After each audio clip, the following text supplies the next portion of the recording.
Ninth question. Let V denote the vector space of real valued continuous functions on the closed interval 0, 1. Let W be the subspace of V spanned by sin x, cos x, tan x. Then the dimension of W over R is option A 1, option B 2, option C 3, option D infinite. இந்த question CSIR net exam June 2019 கேட்டிருக்காங்க. இந்த questionோட idea பாத்தீங்கன்னா V என்பது vector space of real value continuous functions collect பண்ணிருக்கிறது. எந்த இடத்துல define பண்ணிருக்கோம் அப்படின்னா க்ளோஸ் இன்டர்வல் 0 1ல. இப்போ W என்பது சப்ஸ்பேஸ் ஆஃப் V இருந்துச்சு அப்படின்னா W வந்து எப்படி ஸ்பான் பண்ணி எடுத்துக்காங்க அப்படின்னா அந்த subspace sin x cos x tan x இந்த மூணு இத வச்சு நமக்கு என்ட்ரிஸ் வச்சு இந்த வெக்டர்ஸ் வச்சு நமக்கு ஃபார்ம் பண்ணிருக்காங்க. W என்பது subspace spanned by sin x cos x tan x இருந்துச்சு அப்படின்னா இப்போ dimension of the subspace W ன்றத क्वेश्चनல கேட்டிருக்காங்க. ஆன்சர் பாத்தீங்கன்னா நமக்கு 3 ன்றது தான் correct answer. Option C correct answer. நீங்க இத கெஸ் பண்ணிருக்கலாம். இப்போ dimension of W over R நமக்கு அந்த வெக்டர்ஸ் வந்து லீனியர்லி இண்டிபெண்டன்ட்டா இருக்கும். அதை ஸ்பான் பண்ற மாதிரி வரும். இப்போ வந்து நமக்கு இத வச்சு நீங்க இந்த ஆப்ஷன் C 3 ன்றத கரெக்ட்டா கண்டுபிடிச்சீங்க. இப்போ ஆன்சர் எப்படி வந்துச்சுன்றத பார்க்கலாம். இப்போ 9th question இந்த ஆன்சர் எப்படி வந்ததுன்றத டிஸ்கஸ் பண்ணலாம். இப்போ இந்த இதுல பாத்தீங்கன்னா sin x cos x tan x இது மூணுத்தையும் ஸ்பான் பண்றது நம்ம W ஃபார்ம் இந்த W ன்றது subspace spanned by sin x cos x tan x கொடுத்துட்டனால நம்ம அதை எப்படி எழுதலாம் ஸ்பான் பண்றது அப்படினா லீனியர் காம்பினேஷன் எழுத முடியும். அப்ப லீனியர் காம்பினேஷன் எப்படி எழுதிக்கலாம் a sin x b cos x c tan x. இப்போ டைமென்ஷன் கண்டுபிடிக்கணும் அப்படினா எத்தனை எலிமெண்ட்ஸ் இருக்கு அப்படிங்கிறது லீனியர் இண்டிபெண்டன்ட் வெக்டர்ஸ் வச்சு தான் எழுதும். அதனால மூணு ஸ்கேலார்ஸ் நமக்கு a b c மூணுமே 0 வந்துச்சுனா லீனியர் இண்டிபெண்டன்ட் கன்க்ளூட் பண்ணிடலாம். ஏதாவது ஒன்னு நான் 0 வந்துச்சுனாலும் நமக்கு டிபெண்டன்ட் வச்சுக்கலாம். அதை வச்சு நம்ம டைமென்ஷன் கன்க்ளூட் பண்ண முடியும். சோ மூணுமே 0 வருதான்றத செக் பண்ண போறோம். So linear combination value equal to 0 னு எழுதிக்கோங்க. இது வந்து ஈக்குவேஷன் நம்பர் 1 னு எடுத்துக்கலாம். இப்போ ஃபர்ஸ்ட் ஈக்குவேஷன் அதுல x வந்து எங்க இருக்குன்னு சொல்லிருக்காங்க belongs to 0 1 closed interval 0 1 னு சொல்றாங்க. சோ இத சூஸ் பண்ணனும். அப்ப x க்கு மூணு வேல்யூஸ் நான் கொடுத்தேன். x க்கு 0 π/4 π/6 நமக்கு sin cos tan ல நமக்கு ட்ரிகோனமெட்ரிக் ஃபங்க்ஷன் வரனால x belongs to closed interval 0 1 ஆனாலும் அதுல இருக்க வேல்யூஸ் எப்படி எடுத்து சூஸ் பண்ணிக்கலாம் அப்படினா 0 π/4 π/6 னு எடுத்துக்கலாம்.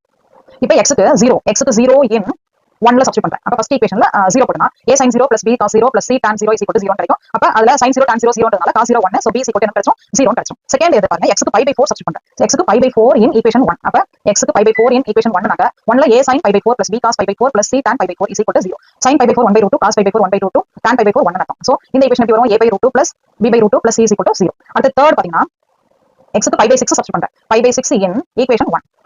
இப்போ equation 1ல a sin π/6 b cos π/6 c tan π/6 0 அப்படினா sin π/6 1/2 cos π/6 √3/2 and tan π/6 1/√3 கிடைக்கும். சோ அந்த ஈக்குவேஷன் a/2 √3/2 b 1/√3 c 0. இப்போ மூணு ஈக்குவேஷன் நமக்கு கிடைச்சிச்சு. இப்போ மூணு ஈக்குவேஷன் பாருங்க. இது வந்து செகண்ட் ஈக்குவேஷன், இது third equation and fourth equation. இந்த மூணுத்தையும் சால்வ் பண்ணோம்னா ABC ஆன்சர் கிடைக்கும். இப்போ எனக்கு ரெண்டாவது ஈக்குவேஷன்ல இருந்து என்ன கன்க்ளூட் பண்ணிடலாம்?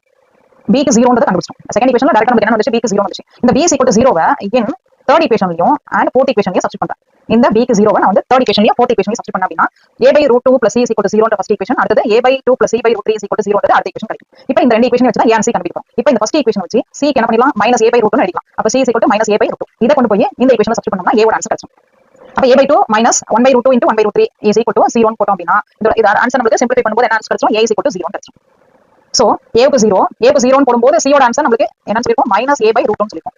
-a/√2 a க்கு 0 னாக்க c க்கு என்ன வந்துரும்? 0 வந்துரும். அப்ப a 0 c 0 அப்புறம் ஏற்கனவே நம்ம b 0 னு சொல்லிருக்கோம். சோ a b c மூணு கான்ஸ்டன்ட் நமக்கு 0 ன்றதால அந்த sin x cos x tan x is linearly independent அப்படினு சொல்லிருக்காங்க. ஸ்கேலார்ஸ் எல்லாமே நமக்கு 0 வந்ததனால சோ linearly independent இருந்துச்சுனா அந்த ஸ்பான் பண்ணிருப்போம்னு சொல்லிருப்போம். சோ டைமென்ஷன் வேல்யூ என்ன சொல்லிடலாம்? 3. அப்ப மூணு வச்சு நம்ம ஃபார்ம் பண்ணிருப்போம். சோ டைமென்ஷன் ஆஃப் w = 3 ன்னு கண்டுபிடிக்கலாம்.